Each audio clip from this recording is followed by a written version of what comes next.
Now I had the opportunity to talk about, whether Europe is interested in South Caucasus at all, or it completely lost an interest in our region, and whether there are really, they want to bring these two leaders, Azerbaijani and Armenian leaders, together somewhere in Brussels or some in other European capital, please.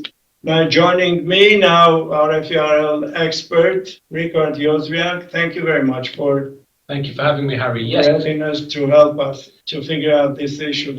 It is true that the European Union completely missed the train when it came especially to Nagorno-Karabakh. They were not involved at all. They were completely sidestepped by other powers. But what they are trying to do now is to catch a helicopter instead and parachute themselves right into this talk again.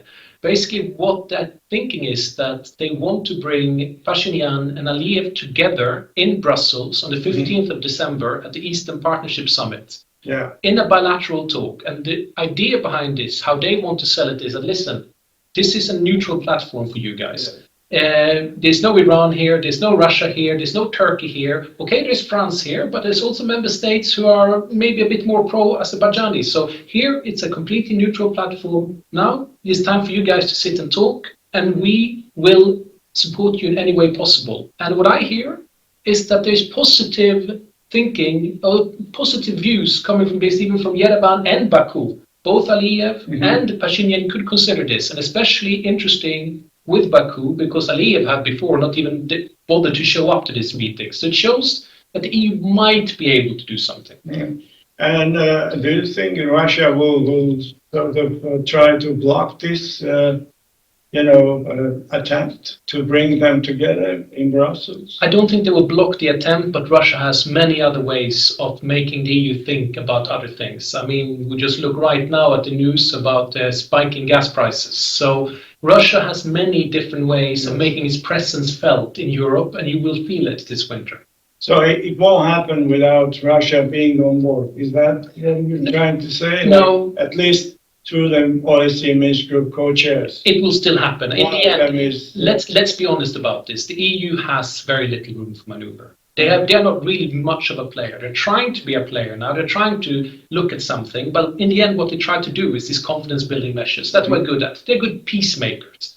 But when it comes to conflict, they can't deal with that. This is the sort of thing. But what they can do is to offer money. What they can do is to offer time. What they can do is to offer diplomats. And what about Georgia? What's happening there now? You see a new spike of protests. What the EU is doing is playing the long game with Georgia. When I speak to EU officials, they say, listen... Do you think Misha Saakashvili has support in Europe? No. He lost the support already during the Georgian war. They don't like him because he's unpredictable. And this is the sort of issue.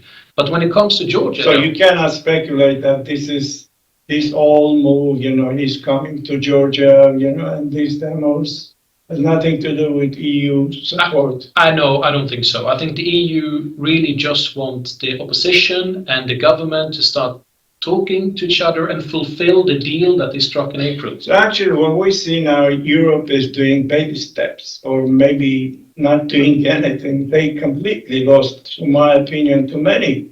They think that,